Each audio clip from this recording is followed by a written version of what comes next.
States of America, and to the republic for which it stands, one nation, under God, indivisible, with liberty and justice for all. please remain standing for a moment of silence for our servicemen and women who have fought and died for our freedom, and for all those who continue to serve around the world, protecting our way of life. Thank you.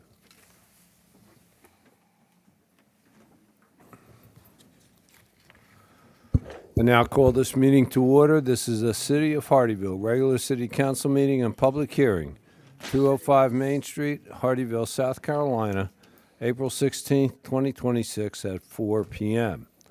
We'll now approve today's agenda.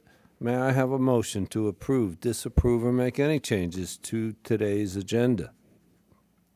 I make a motion that we approve today's agenda. We have a motion. Do we have a second? Second. We have a motion. We have a second. All in favor, please say aye. Aye. Next, we have executive session, discussion of negotiations incident to proposed contractual arrangements and proposed sale or purchase of property. This, according to 30-470A2. This is in the Randall Street area. May I have a motion to go into executive session? Go ahead, Bo. I move that we go into executive session. We have a motion. Do we have a second? Second. We have a motion and a second. Any comments or questions? Seeing none, all in favor, please say aye. Aye. Aye. Okay, we are going into executive session, and we will start the regular meeting promptly at 5 p.m. Will we done in the other room? Yeah, let's go in the other room. I've got the Okay. computer.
Thank you for joining us. Those who were not here at 4 o'clock when we started the meeting, we've already had the invocation, Pledge of Allegiance, our call to order, and the approval of the agenda.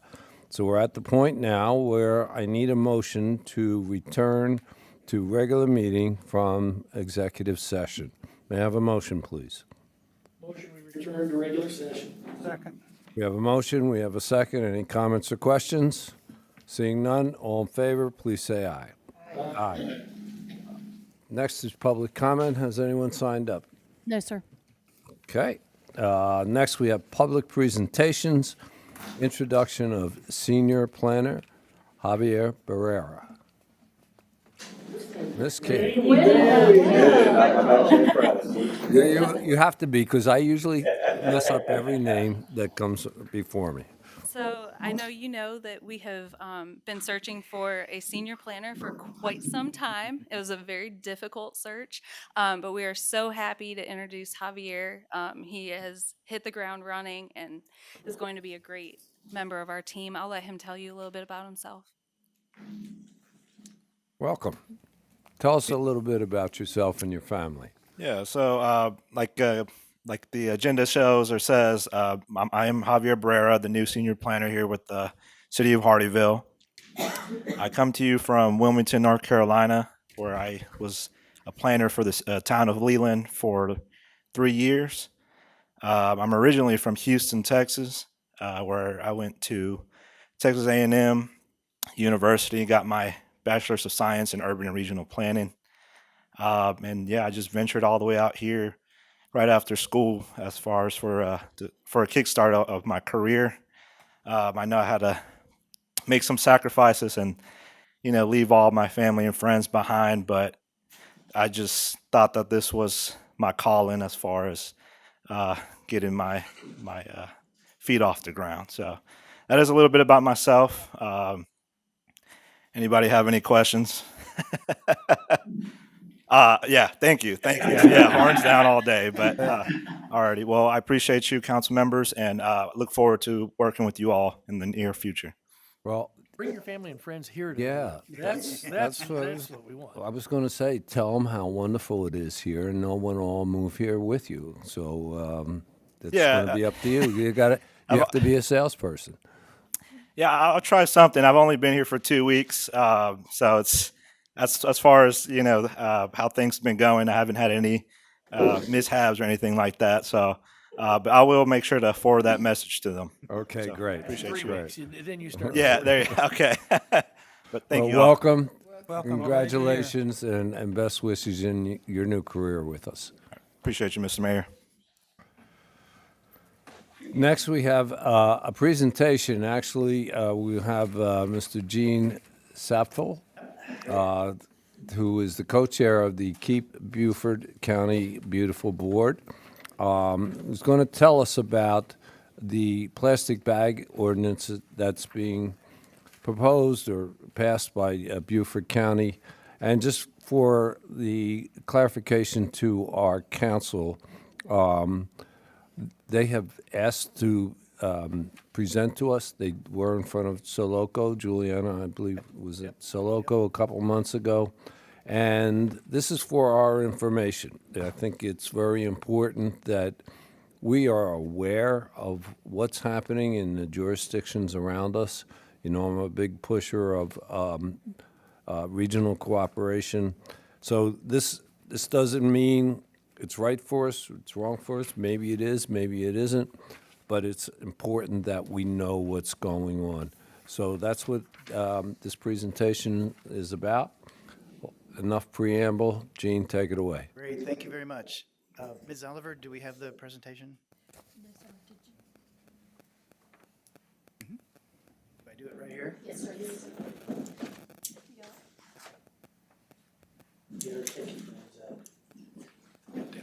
Doesn't matter if it's matter here, so it doesn't matter. Well, while that's happening, thank you very much for the opportunity.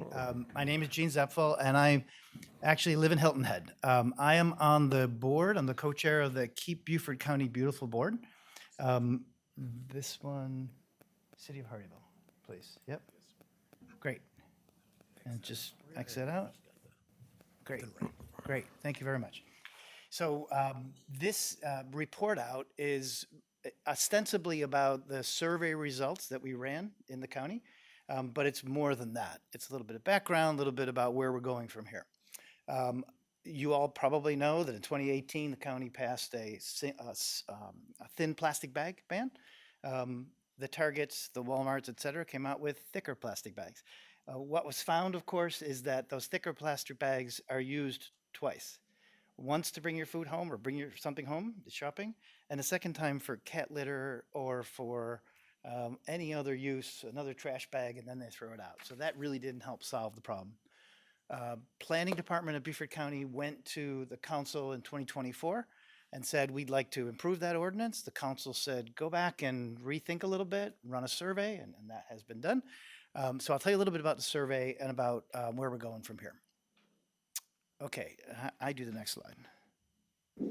Okay, so in part, a little bit of background here. I know I have 10 minutes and I will not go past that. Just make sure we're stay on target there. Recycling works, but it doesn't solve the problem. There's still too much waste, too much going in the landfill. Our access to landfills is reducing. We need to figure out a way to reduce the flow of plastics, et cetera, into the landfill. And this is one initiative that we think we can help do that. Keep Beaufort County Beautiful, Coastal Conservation League, Port Royal Sound Foundation, and the county took on this challenge of redoing the law, redoing the ordinance, and that's kind of what we're trying to work for. So this is a little bit more of background. We know that the plastic bags, as well as what you will see in a bit, more than just plastic bags, is part of this ordinance that we're proposing. But they're everywhere, and we see them on the side of the road, we see them in our food supply, et cetera. We know that wild animals, the animals and the fish and shrimp, et cetera, we eat, all these microplastics are showing up in those animals that we eat as food. We also know now that it's showing up in our bodies. Juliana, who is the senior planner at Beaufort County, does a way better job of telling this slide. She was pregnant at the time of us preparing these slides. And so it kind of hit her very emotionally that it's in breast milk and your baby's first milk, it's in the babies already. So we know it's a problem. We got to try to do what we can to work on it.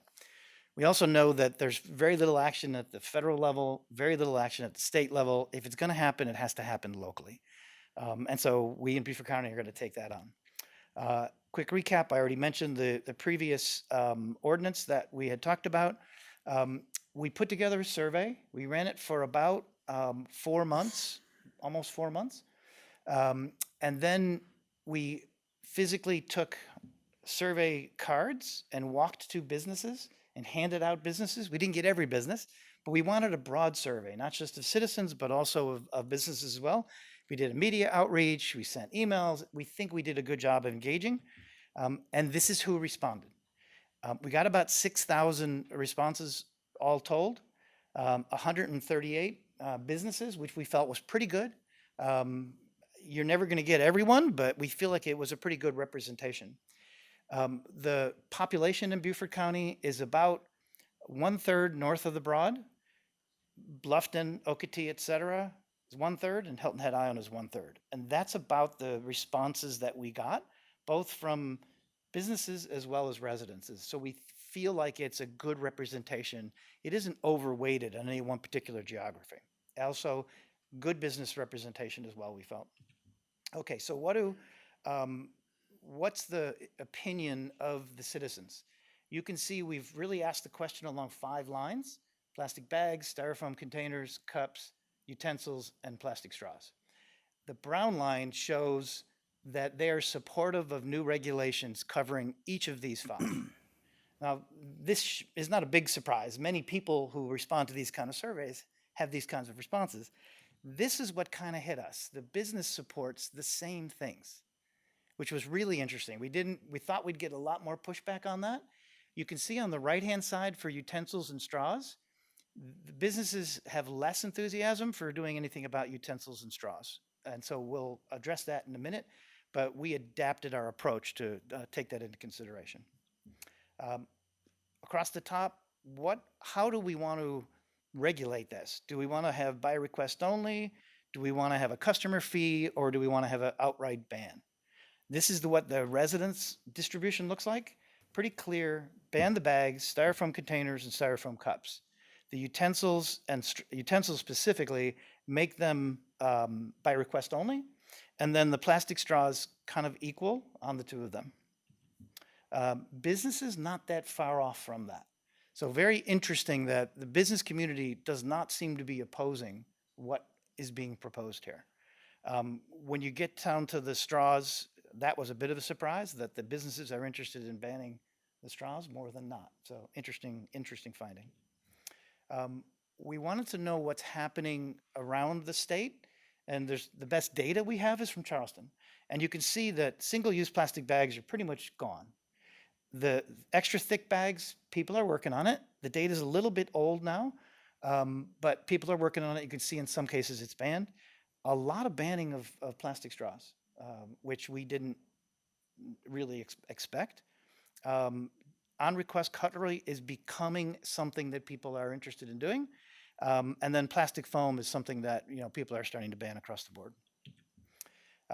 We did some cost analysis, and this is probably about a year and a half old. The data shows that the cost to go to better containers is not substantial. It's in the pennies per container. This data is getting, this difference is getting even better. Working with the big distributors, we're talking about pulling together coalitions of buying so that small businesses can buy at the same discount rates that larger businesses can buy. The Rotary Club and Marriott are taking a big lead on this.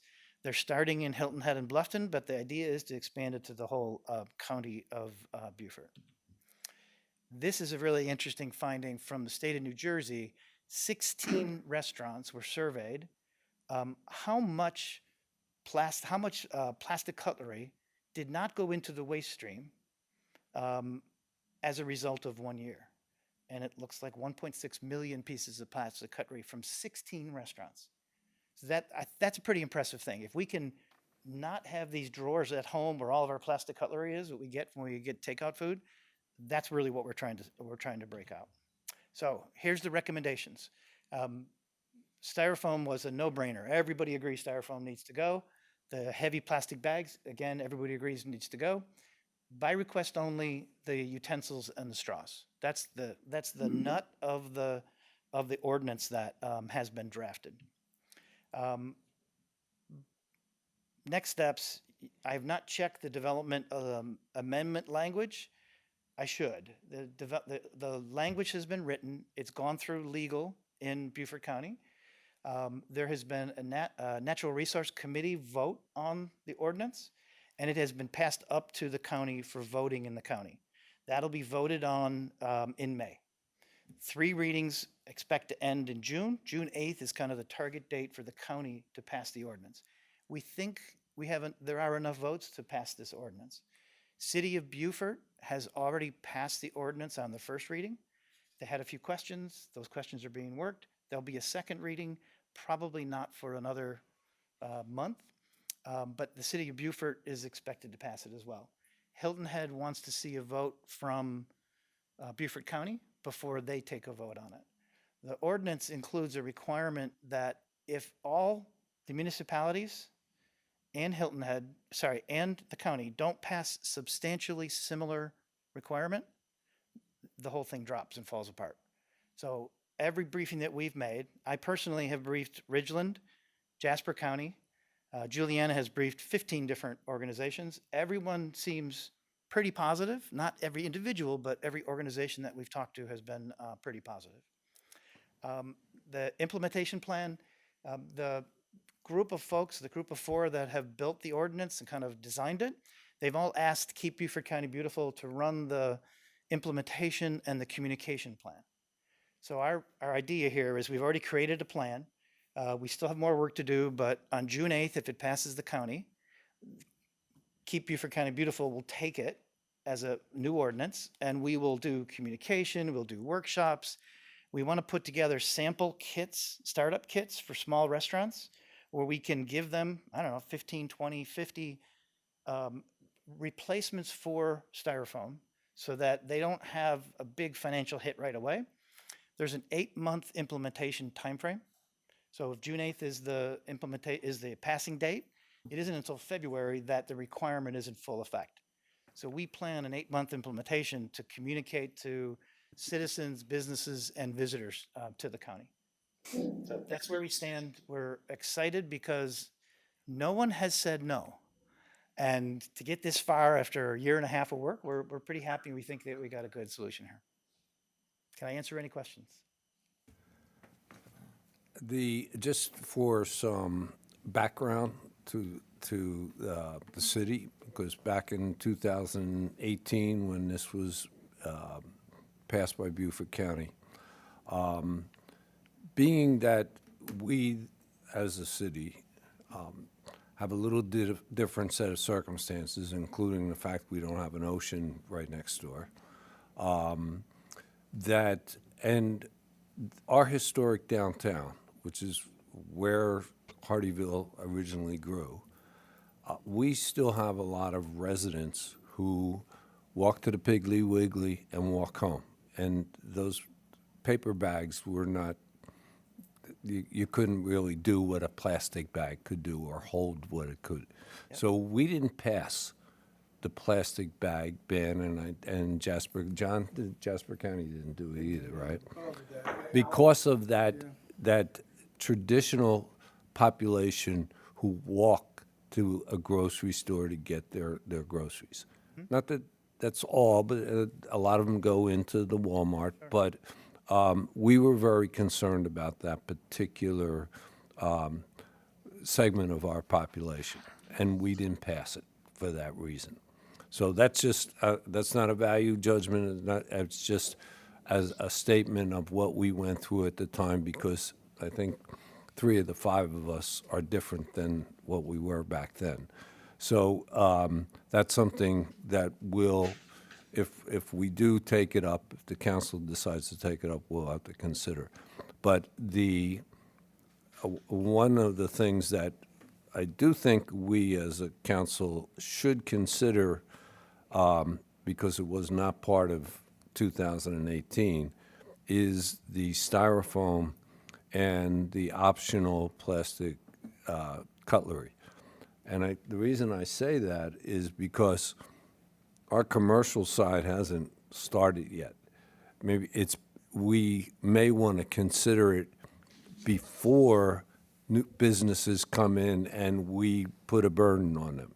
The other thing that we as a council may want to consider is taking our own little survey in town and mirror yours to businesses and residents to get some feedback from our residents.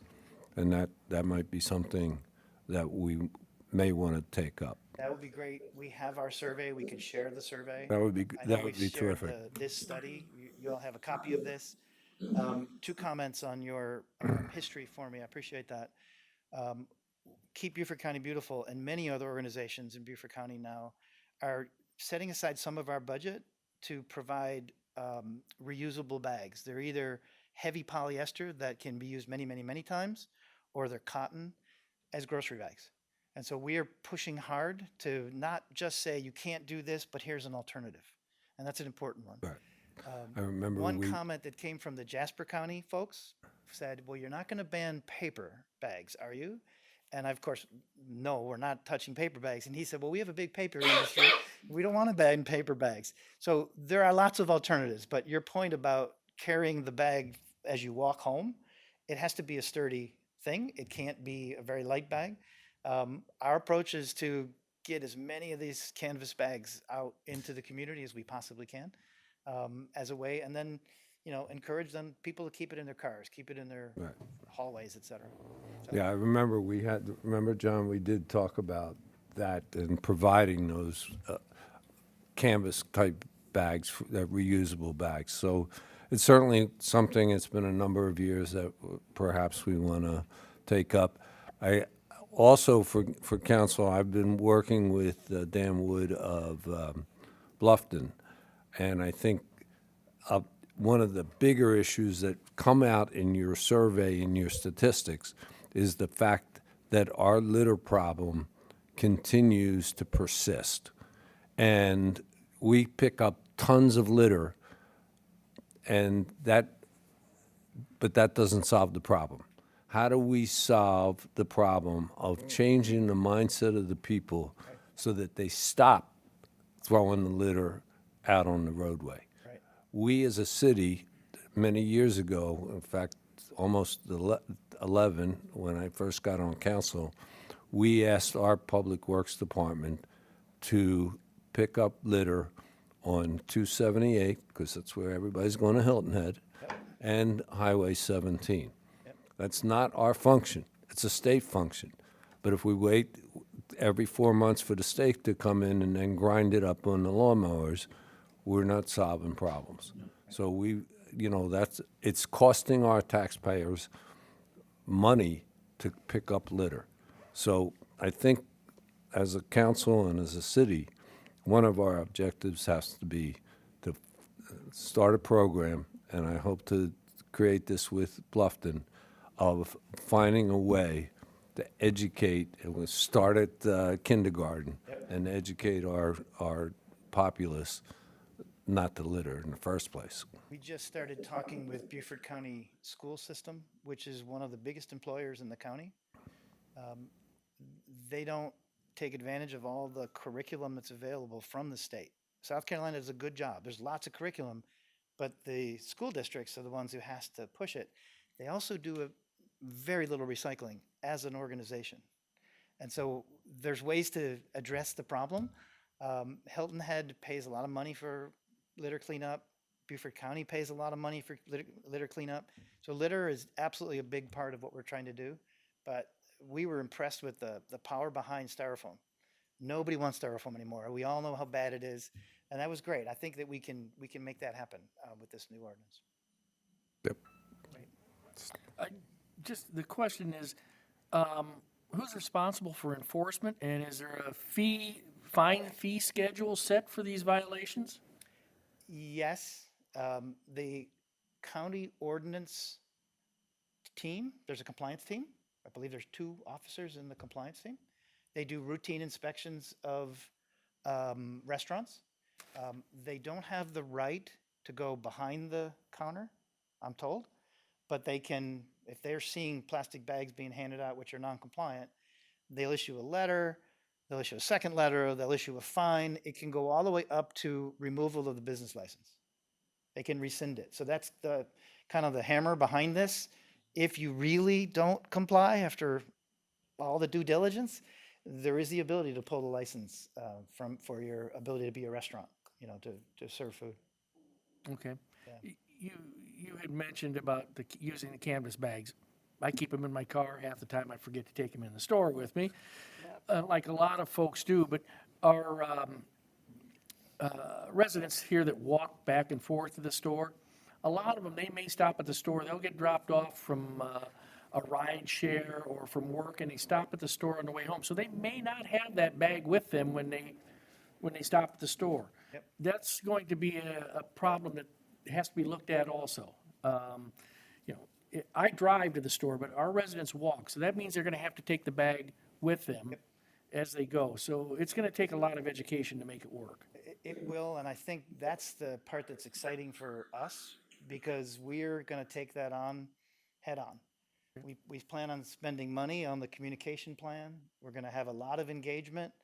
We've engaged the USCB to start to help us with young arms and legs to get out there and to talk to people. We think we have the resources to do it. We've already connected with Marriott for how do we deal with the visitors to the county, because Hilton Head gets so many visitors. You got to communicate all these things. And the interesting fact from the compliance team, the plastic bag ordinance went in effect in 2018. Twice over 5 years did they address an issue, and both of them were a telephone conversation. So the compliance team doesn't look at it as a big burden. I think if we can educate people, and we can say to yourselves, when you go to a restaurant and you see a straw in your cup, please tell them not to do that. It's going to take education of those service workers to know that you're not allowed to do that. it's not the right thing to do anyway, but you're not allowed to do it. It's going to take a lot of education, and that is a big challenge. There's no question about it. And that's where we're going to put a lot of energy and some advertising money and canvas bags and all these things. We're going to Okay, put thank something you. behind it. You're welcome. I'd like to see what you do with that because we have a large population coming from other states, and they have no idea how to recycle. I see plastic bags in the recycle can, and I know that's a problem. But the people come here, they do not know what can be. So I think the education campaign is not just about teaching people not to litter, but also, as you said, the landfill. We have to educate our new residents on what's recyclable, what's not. A lot of them think plastic bags are recyclable. They're not. And so I think we have a lot to do in educating our new residents as well. Jasper County has a Keep Jasper County Beautiful affiliate, Lynn. Lynn Boyles, Boyles, and yep. she does a great job, Yep. but she's a force of one. She is a force of one, and we're a force of 11. Our board is, now it's 8, but it will be back to 11. We have lots of stuff that we can share with Lynn. She and I have talked a bunch, so when you guys are ready, and she's ready, we have a lot of resources we can share. That's why we're trying to work and get, I met with Lynn the other day, talking about, in a regional solution and a regional plan for our litter situation. She's a dynamo. We're lucky to have her. She's a good friend to our city, and our police department is constantly helping her. Yep, great. Well, thank you. Okay, thank you very much.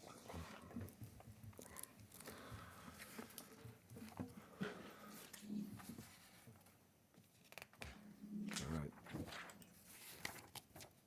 Okay, thank you, Gene. Okay, now we have the presentation and approval of minutes from April 2nd, 2026. May I have a motion to approve, disapprove, or make any changes to the minutes of April 2nd? Motion to approve the minutes of the meeting of April 2nd. We have a motion, do we have a second? Second. We have a motion, we have a second. Any comments or questions? God bless. Do you have to put that in the minutes? That's nice. Okay. Seeing none, I'll call for a voice vote on this. All in favor, please say aye. Aye. Okay, minutes are approved. Old business, second reading of an ordinance to adopt the master plan submittal for a tract of land consisting of approximately 55.74 acres, known generally as South Point Parcel 13, townhomes in the South Point Plan Development District, and to amend the official zoning map of the city of Hardeeville to indicate that portion subject to the master plan. This is second reading of ordinance 2025-11-06E. Mr. Gruber, please. Thank you, Mayor. This matter initially appeared before you at your April 2nd meeting. This is for one of 3 residential components to the South Point development, and so this is approving the master plan for one of those 3 residential portions of the development. There have been no changes since first reading to today, and so the matter is pending before you on second reading. Okay. Let's start the questioning. From my right, Mr. Mearsman. I have no questions. Mrs. Guzman. I have one question, and I failed to ask this question at the first reading, and I was thinking about this on my way home and made a point to make a note to ask this. Where will the trucks be entering the property where the clearance is going to take place? Right now, we're proposing to have that entrance occur on John Smith Road. Yeah, But beyond where the current road closure is, so it's past Pine Arbor, Okay, but on John Smith Road is where the trucks would come in and out. They would then proceed down John Smith Road to 278. They would make a right onto 278. They would have I think it's about a half a mile of distance to merge over to the left, make a U-turn there, and then come back north on 278 to access I-95 to go to the Savannah plant. Gotcha. So, jumping off what you just said, those barriers are going to have to be moved from where they are located right now. Yeah, so who's going to make sure that those barriers are in the right place? Because I would loathe for someone to not read the right thing and then just think, oh, John Smith is open, and then they take a deep dive off of John Smith into 95 below. So Weber, who's the contractor on the I-95 project and who's doing the bridge replacement work, they're responsible pursuant to their contract for maintaining all of the traffic control devices. Okay. And so the South Point development would need to coordinate with Weber about how they will do those movements, but it's ultimately Weber's responsibility to make sure that they remain in place as a safety barrier. So there'll need to be some coordination, but ultimately it's Weber's responsibility to make sure that that remains in place from a safety Yeah, standpoint. because that's one of the things that I have in mind, that someone's going to forget and then someone's going to. My practical thought on this is, we've already told them they need to have a flagger to assist. Correct. That person would Person help will with. Also, okay. Yes. All right, that was the only question I had. Thank you. Mr. White? Excuse my sneezing, Don't let it happen again. not related to anyone here. I don't have any questions. Mr. Carroll? None, and that, Josh, it's just to speak up, if there's a good distance between where Pine Arbor Road and John, they can move those barriers a good ways up before you even see the bridge. So there's a lot of room, Yes, sir. but no questions. I have a couple, and just mainly to make sure I get stuff in the public record. The first thing, and this is really something that troubles me on 278, and I want to make sure we don't make the same mistakes. What is the tree buffer along John Smith Road for the South Point development? Are we going to keep with the exception of the road cutouts, are we keeping the tree line on John Smith Road? Yes, the only interference with the tree line is we do have that pathway that will meander through that tree line, but we'll work with. But it will go behind the trees, like the Yes. picture you showed us Yes, at like the that. other one? Yes, and we'll work to preserve as many of those trees as possible with that pathway placement. So what is the tree, what's the depth of that tree? I think that one was an average of 50, An average of 50? an average of 50, I believe that's Is how it's that written. something we could make a definite 50 everywhere? This, well, that was part of the PDD adoption, so that was part of the zoning adoption, but this parcel doesn't front John Smith or 278, so it shouldn't be an issue. They do have an enhanced buffer because of I-95 on that other side, so. Okay, I just want to make sure that we don't have the same mistake as No, we will 278. not. And not that that was our mistake. And you do still have that opportunity to revisit that as those other master plans come in. This is just one piece. Okay, I just want to make sure. And also, I would like to be in the public record that there is some, I don't know if the right word is stoppage. If there's oh, oops, I didn't mean to do that. Yes. Do we have language in there that we could say, okay, you can't go any further Yes. until you replace those trees? We do. We have that in place on other, we've used that on other Right, properties before. and that's what made me think. There's been another oops, and now we're stuck with something that's not what it was intended to be. Yeah, we can stop them until it's Okay. made right. And that's, Yeah, the that's language. I in the think- language that, Yes, sir. I think we put in there any verifiable violation would be grounds for a rescission of the permit. And if the permit is rescinded, they would not be able to lawfully continue to move forward. And the trick at that point would be to figure out, well, if it didn't work the first time, what do we need to do differently to make sure it would work the second time?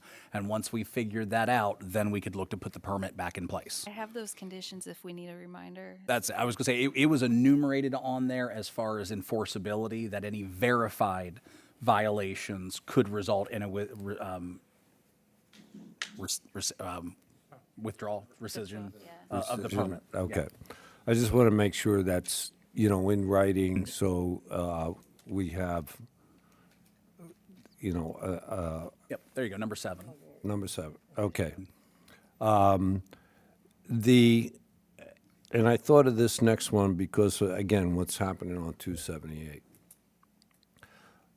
We will have some sort of rumble strips so that John Smith Road doesn't turn into a dirt pile. Yes, we will have mud mats. That They're is mud mats. Yes. Now, also, is there a requirement for, because dirt's going to get in the road, and before it rains and becomes a mudslide, do we have a requirement on how many times the road has to be washed? Is there They have to have a street sweeper available, and so on an as-needed basis, they have to get that street sweeper out there. So we don't have a set number of times because we would stop them if their construction entrance didn't stay cleaned. But if there is an instance where something gets out there, they need to get out there immediately following that with the So street there's sweeper. no prescribed regular cleaning?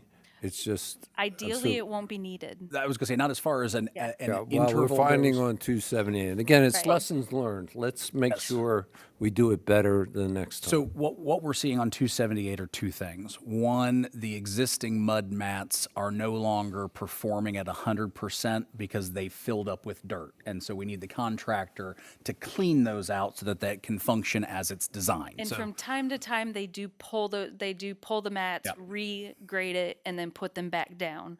So they are trying to keep up with it. They do have a water truck out there Mm-hmm. to keep the dust down, but then that has So Another that's effect. one thing, is that there needs to be maintenance of the mud mats Right. themselves so that they are effective in doing their job. Okay. The second thing that we're seeing out there is where they're making that U-turn, they're cutting that median and they're really kind of tearing that up. And there are no mud mats at that point, and so it's continuing to carry it through there. So they've gone out there, they've started putting stakes into that turnaround to make it clear that the trucks can't cut it as sharply as they are. Not sure, that was just last week that they put those out there, so not sure how effective that's going to be yet, but we're pursuing both of those because what we're seeing is it's not as effective as it needs to be to address those concerns. That's why we put 7 with this one. It wasn't in that. Number 7 on this one, Mayor, was put in because we did not put it in on the other. Right. Yeah. I Yeah. just- That was our lesson. The lesson Well, learned is the the lesson- maintenance of right. them. Yeah. And what's the status on the land disturbance permit? When will we start seeing the timbering and the trucks going in and out of there? Is it next month, next 6 months? The only permit that has gone through SRC, because this hasn't been approved yet, is the infrastructure, the initial roadway and infrastructure plan. That is ready to be issued.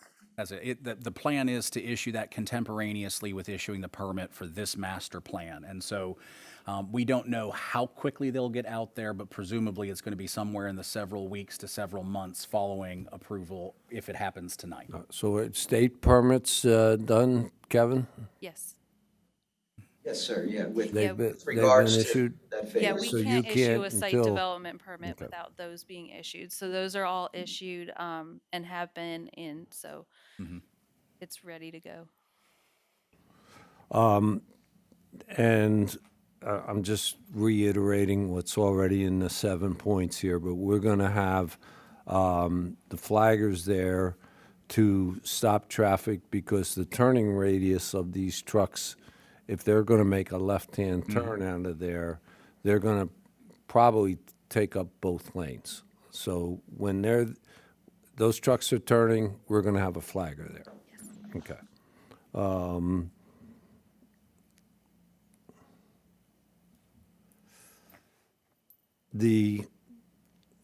And this is not really related, but it is, can we please ask South Point if there's a status report on commercial?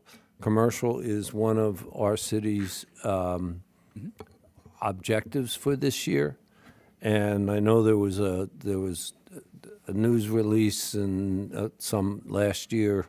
If we could get some sort of status report on the commercial prospects, are there any? What's the likelihood? What's the timetable? So, Mayor, I can tell you I have been having regular conversations with the property owners about that aspect. They've let me know about a number of different leads that they are pursuing. My response to that has been the moment you have a signed lease agreement with somebody, we want to know about it so we can celebrate it with you, because up until that point, it's very, very speculative. But they are regularly touching base, so if you want me to pass along that information, I'm happy to do so. I think so, because it ties into our goal. We made it a goal to try to get the commercial side of our city developed. So this is certainly part of that. And it should be, it's not just South Point, it's anybody that, I mean, Yes, sir. Margaritaville, we need. So can we talk about CVS? Because they've formally submitted at this point, have they not? No. Okay, so never mind. Well- Forget I said that. Forget he said that. And refresh my memory, these townhomes, and I thought of this because of, again, 278. Are these for sale or they build rent? For sale. They're all for sale. And will they be built as sold or built and then sell? Going to defer to the applicant on that one. Good evening, Kurt Sandus with Four Star, the developer that will be underneath ROI in this master project. They will be, some units will be built as spec, and some units will be built on a for sale basis, because you don't want to get too far ahead, obviously. You want Right. to be, so it's going to be a combination of both by that builder that elects to proceed that way. But it happens both ways, by spec and but we are not going to be doing any build to rent. It'll be for sale product. Okay, I just want to get an idea in my own mind what the pace is going to be as this Yeah, takes all place. subject to the wonderful world of our real estate market. Exactly, exactly. Thank you for that answer. And just one final note, because while I'm on the trees down, I just wanted to know what we're asking of South Point, we should be asking of everyone. Correct. And as I go down Argent Boulevard, again, I'm off topic, but Argent Boulevard, Parcel C, is totally stripped. And we have, as you go, I went down that road the other day, there's still, because the parcels are not sold, it's a tree-lined East Argent Parkway on the part that's not opened yet. And I want to make sure, just like John Smith Road, and I think hopefully the council shares my concern, that we don't end up stripping that entire landscape of all the trees. I don't want it to happen on John Smith Road. I don't want it to happen on 278. And I don't want it to happen on East Argent Parkway. Council, are you generally, I'm not, okay. So I think that's something that we all want to preserve the tree lines. Yes, and that's why staff is being more picky about how the buffer language is written and avoiding that allowance for utilities in those buffers, because when you have the utilities, you have to clear the buffer and then you replant. So we're really working on getting as things like future PDDs come through, you're going to see stronger language in all of those. So. And that goes back to an earlier conversation I had with Mr. Mearsman about having the review of that ordinance of what we're requiring along these tree-lined thoroughfares, keeping the natural beauty of the lane. So, yeah, I think council we would like to make sure that the language of preserving the tree line is strong and the depth is there. Yes, and you'll see that in a few applications that are coming forward in the next few months, where we have some stronger language in there, or if they haven't agreed to that stronger language, then there will be recommendations in our staff reports for you, so. Great, thank you. I know I went off topic, but I think what we're saying here on South Point should be applied to our other developments as well. Thank you. Okay. At this time, I'd like to invite the public, anybody from the public like to come forward and ask any questions or make any comments. Only public that have long pants can talk today. Don Kenzie, 85 Garden Gate Lane, Hardyville, also a proud member of the planning board. One question I have, and I heard tonight, and I apologize for not being up to speed on this, but knowing that the shortest distance between 2 points, when the trucks come out, is 278, how do we know they're going to turn right and not left and block that whole intersection? Because that's crazy. Great question. So we have specifically attached a map showing exactly where we want the truck traffic to go, and it will be part of the permit that is issued. So it will be an express condition of the permit that the trucks will only be allowed to go in that particular direction. Again, if it's verified that the trucks are not following that and it's a violation, that could result in a rescission of the permit. And the turnaround, I'm not familiar where you said they're being staked, but those long trucks, they're going to make that with no problem? Yes, sir. The area where we're having them turn around is currently seeing a significant volume of those same type of vehicles today. Sounds good, thanks. I do believe we did request that if there is an issue at John Smith and 278, that an additional flagger would be put there as necessary. Yes, sir. Am I correct? And the applicants have agreed to that. Yep. Thank you. And who's determining the as necessary? Us? So I think it was really meant to reflect that once construction starts on the improvements of that intersection, that's when we need to take extra steps to make sure that any heavy vehicles going through there does so in a safe manner. If it's just part of normal, regular traffic, it's going to be very difficult for us to know if that's a truck that's coming from the South Point site or a truck that's coming from someplace else.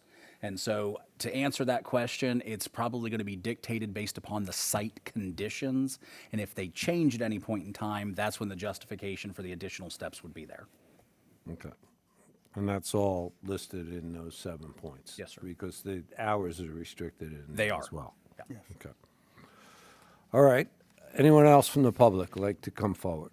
Thank you, Mr. Kenzie, for your comments and questions. Seeing none, I'd like a motion to approve, disapprove, or make any changes to the second reading of ordinance 2025-11-06E. Mr. Mayor, I'd like to make a motion that we approve 2025-11-06E. We have a motion. Do we have a second? Second. We have a motion. We have a second. Any further comments or questions by council or the public? Seeing none, Madam Clerk, would you please take the roll? Councilman Carroll, Yes. Councilmember Guzman, Yes. Mayor Pro Temp Mearsman, Yes. Councilmember White, Yes. Mayor Williams. I still believe that this should wait until the road improvements are done. I'll vote no. Okay, passes 4-1. Both ordinances have been passed, and it can now proceed. Next, we have second reading of an ordinance authorizing the release and termination of a portion of an existing access easement and the acceptance of a replacement access easement, authorizing the city manager to execute the agreement and other matters related thereto. This is 2026-04-02A. Mr. Gruber, please. Thank you, Mayor. To refresh your recollection, this was a request to relocate an existing easement that accesses the property that is has been transferred to the city in the East Argent area. I believe we have that identified as a future park or recreational area. What essentially the current easement does is it happens to cross two separate property boundaries to get from where our property is to where the East Argent Parkway is. This request is essentially asking for it to be relocated so that the easement is entirely on one of the two properties. It does not create any undue hardships for us. It does not limit our access to the property. And so based upon the really limited nature of the impact of this request, we are supportive of it and would recommend council to do so likewise. Thank you. Let's start the questioning with Mr. Carroll. I don't have any questions, Mr. Mayor. We had met with Josh about it, and then we discussed it on first reading, so I don't have any additional questions. Mr. White. I echo what John said, no additional questions. Mrs. Guzman. No additional questions, sir. Mr. Mearsman. No questions, sir. I have no further questions either. I think we've thoroughly vetted this situation. So I will now open it up for public comment. Does anyone from the public have any comments or questions? Seeing none, I'd like a motion to approve, disapprove, or make any changes to the second reading of ordinance 2026-04-02A. Mr. Mayor, I make a recommendation that we approve on second reading ordinance 2026-04-02A. We have a motion. Do we have a second? Second. We have a motion. We have a second. Any further comments or questions by council or the public? Seeing none, I'll call for a voice vote on this. All in favor, please say aye. Aye. All opposed? Okay, so both of our second readings have passed. We go on to new business, which we have none, and we'll go right to the manager's report with Mr. Gruber. Thank you, Mayor. One item this evening to make the public aware, we are in budget season. And so next week on Wednesday from 2 o'clock to 4 o'clock, we're going to be meeting in this room to have a budget workshop where we're going to talk about the proposed budget for next year. And so want to make sure everybody's aware of that so that they have an opportunity to participate. It will be streamed and recorded, so if you can't attend, you'll be able to watch it later. So we will meet regarding the city's operational budget on April 22nd. And then a week later, on April 29th, we'll meet again and go over the capital improvement program budget. And that's all I have. Great, thank you. Okay, let's go alphabetical order and start with Mr. Carroll. Not a whole lot to say, Mr. Mayor. I did attend the fire department promotion ceremony, recommending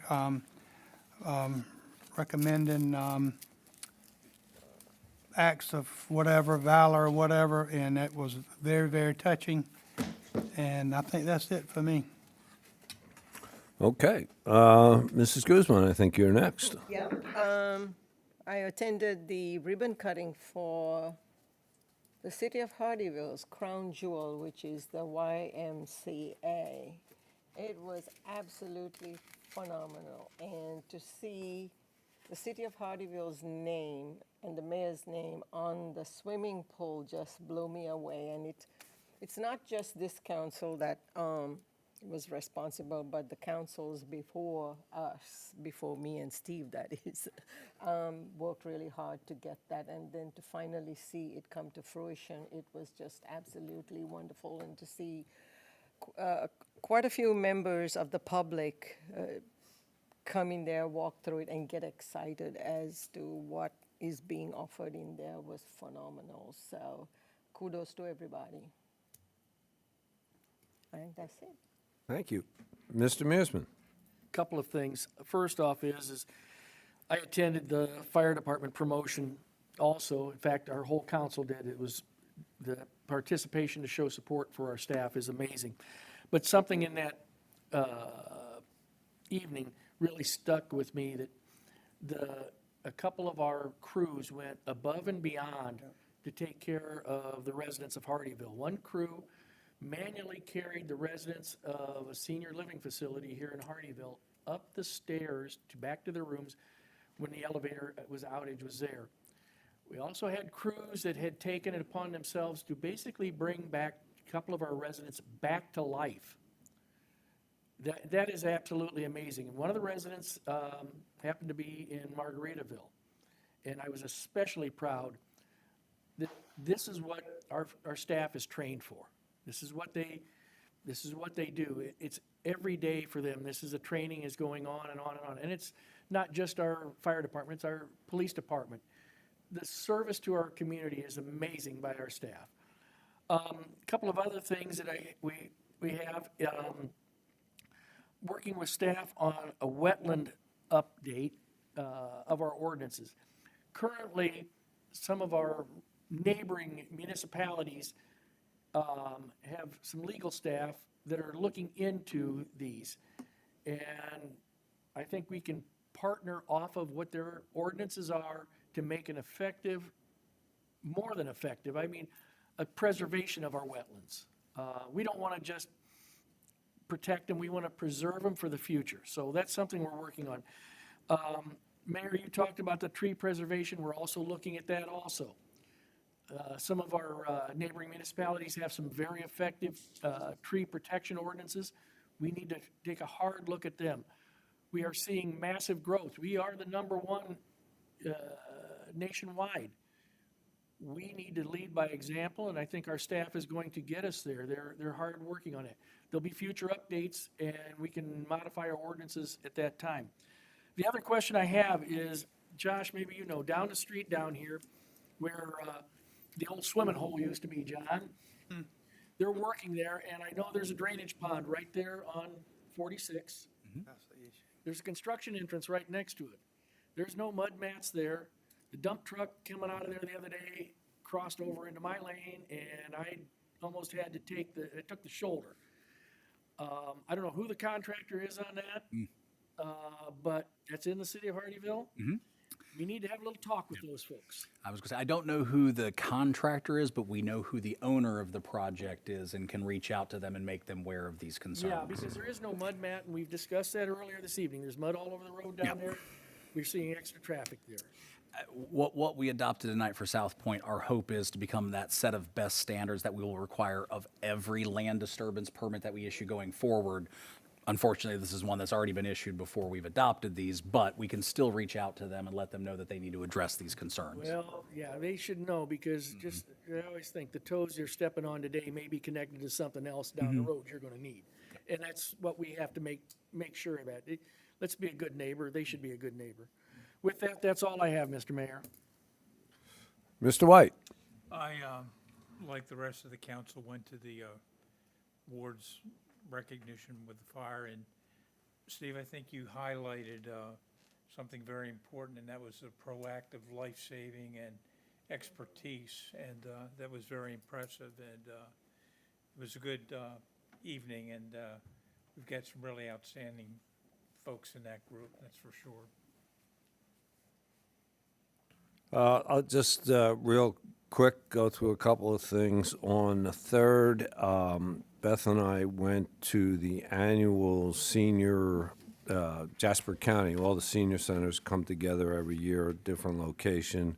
They have a lunch, and they had a really great service or event down at St. Stephen's down the street.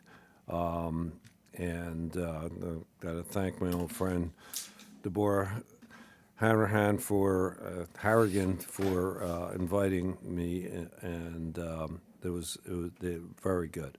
Also on the 3rd, Josh gave a very good presentation to Sun City on their First Friday event. Again, like everybody said, congratulations to the YMCA. This started in 2017 when we announced that the preserved communities had donated that land to the YMCA. So it's taken a long time to get funds, and every council since 2017 has supported that. And that's why the city of Hardeeville's name is on that aquatic center, because there were a lot of people in the city and councils that supported the, that YMCA becoming our crown jewel. Yeah. And a fine crown jewel it is. And a fine one it is. Congratulations, as everybody said at the awards. Our fire department we have a lot to be proud of. And congratulations to all the winners, all the service awards that we have. That just shows our staff is staying. It's a good department, so people are staying, and that's a good thing. The other day, Monday, there's a program in Sun City they call Change for Change. It's part of Backpack Buddies. And every year they have a little fundraiser. Goes throughout both sides, the Beaufort County side and the Jasper County side of Sun City. And they get these little cups, and they're asked, people are asked to throw their change in there. Many people throw a check or other stuff in there. It's collected. They announced the amount the other day. They just in Sun City, $95,000, and that's up from $78,000 the year before, a 20% increase. And that money is going towards, and we're looking to expand, that goes to families in Beaufort and in Hardeeville. Families, they get boxes of food for the weekends when they're not in school, and there's also a summer program. So I'm hoping that we can expand, and I'm working with the director to expand the number of families in Hardeeville that are getting these food contributions. I went to the Heritage Parade. I was a participant, and that was, I think that's a great recognition for the city of Hardeeville. That the fact that we're included in a major regional event like a professional golf tournament like the Heritage.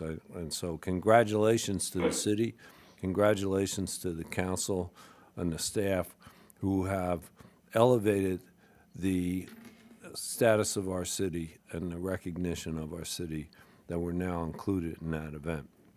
That evening, some of us went to First Tee, their awards dinner, also on Hilton Head, and that's another great program that are working with our children in this region, and that services Jasper County and Hardeeville as well. And to go to the Change for Change and the Backpack Buddies, the director I took to meet and introduce them to Dr. Hickson. So we're going to try to find ways to get, like I said, these food boxes into more hands in Hardeeville. The Youth Council ended last night with a chili cook-off, and I must say that Corporal Ginn makes the best chili I have ever tasted. But I want to thank the Youth Council. They took on a very, very difficult topic of trying to help the homeless. We didn't have a big turnout to come for the chili, but the point is the Youth Council went through the process, and I hope came away with learning some valuable lessons, as I always hope every year, whatever that year's council takes on. So I want to thank them for their service to Hardeeville. I can't thank enough our police department and our media department, who every month was here with us, helping the kids, guiding the kids, and of course, in having the final event of having that cook-off last night. So thank you all. You were great. Chiefs, Corporal Ginn, Sergeant Brown, thank you very much. And all the media department, they were always here for us. This morning I picked up a YMCA award. Again, this is really a city award, But every year, the YMCA's around the state nominate a local person for a leadership award. That was awarded to me and the city of Hardyville this morning. I forgot to bring it in. It's in the car, actually. And I was thinking about this, and I think it's important to say to everybody, you know, what's that mean? And it has my name on it, but I feel it's kind of like, every sport, they have the world championship, and one person is singled out as MVP. But you know what? That MVP would not be the MVP if the other 22 people on offense and defense did not perform and they won the game. So the MVP is really a team award, and I consider this a team award, the team of Hardyville. So I thank everybody who supported the Y over the years that led to this particular award happening. So thank you, and once again, I'd ask the council to please think about spearheading, like Mr. Mearsman is doing, these ordinances. Mrs. Guzman is going to get us these zip code changes. And if there's anything else that any of us want to, and I'll be following up on White Hardy Boulevard, of course, in Exit 3. That's also one of the 21 priorities we have for this year. So if anyone wants to take over leadership of any of those priorities, please let me know. And I am finished, and I hear a deep sigh of relief, as always. So we now have one more motion to entertain. May I have a motion to adjourn? So moved. We have a motion. Do we have a second? We have a motion. We have a second. All in favor, please say aye and go home to dinner. Aye, aye, aye.